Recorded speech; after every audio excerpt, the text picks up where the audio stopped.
Jeffrey Vaudrin, host and creator of Cruising Authority and Streaming Cruises. I'm back from a hiatus and looking forward to creating brand new content that anyone who is interested in the cruise industry, cruise ships, and occasionally ocean liners. I am planning a series that covers the highlights of the transatlantic era and how the ocean liners of the past evolved into the cruise industry we have today. A little about my background. If you are unfamiliar with Cruising Authority, when I was a teenager, I developed an interest in the Queen Mary in Long Beach after our family visited the ship in 1976. I learned all I can about the Queen Mary and over time created a huge library of books about her illustrious history, which also branched out to other liners like the Titanic, Normandy, Mauretania, the Queen Elizabeth, SS United States, the France Norway, and the famous QE2. In my teenage years, in the 70s and early 80s, there were still many ocean liners in service working at the beginning of the cruise industry, so I took every opportunity to visit as many of these ships as I could. Check out some of these ships you might recognize from the past.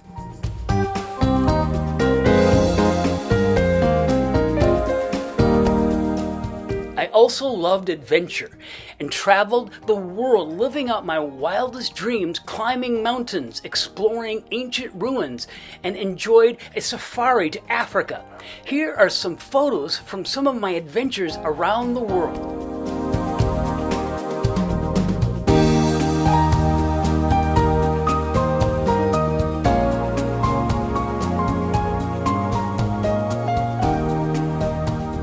I was also privileged to have visited liners like the SS United States when she was in mothballs in Norfolk, Virginia, and in Philadelphia.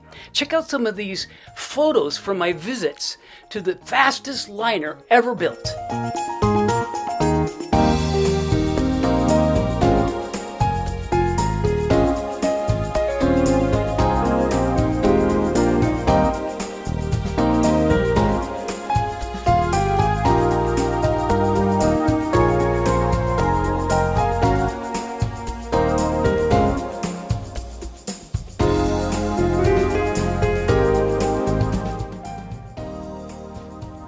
Another favorite ship of mine was the SS Norway, the former transatlantic liner, the SS France.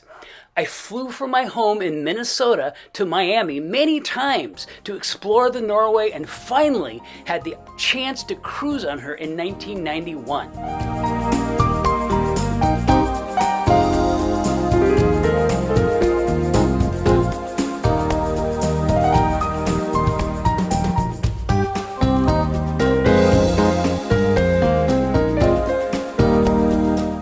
I also lived out one of my wildest dreams of working on 6 different cruise ships with 4 different cruise lines, including Royal Caribbean's Nordic Prince and Song of America. The short-lived service of the MV Empress Celebrity's Zenith, which I was on her right out of the shipyard. Unfortunately, the Zenith served a great career until recently beached and scrapped.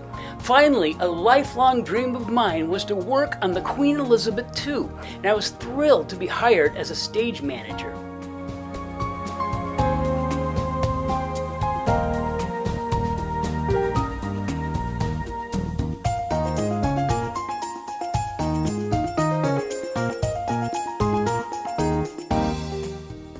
In 1993, I started a cruise-only travel business called Global Cruise Centers that operated for 17 years until I sold off the agency to become a cruise journalist, and in 2007, I created the first cruise-only podcast called Cruising Authority, where I interviewed maritime historians, cruise line presidents and executives, entertainers, cruise directors, and many people that were influential in the cruise industry.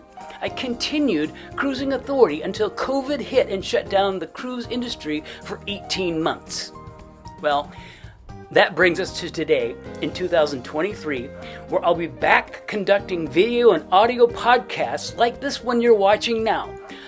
Always trying to be on the cutting edge of the cruise media, I recently created the first syndicated cruise-only 24-hour radio station called Streaming Cruises at www.streamingcruises.com, where you can listen to some of the top cruise podcasters from around the world all in one place.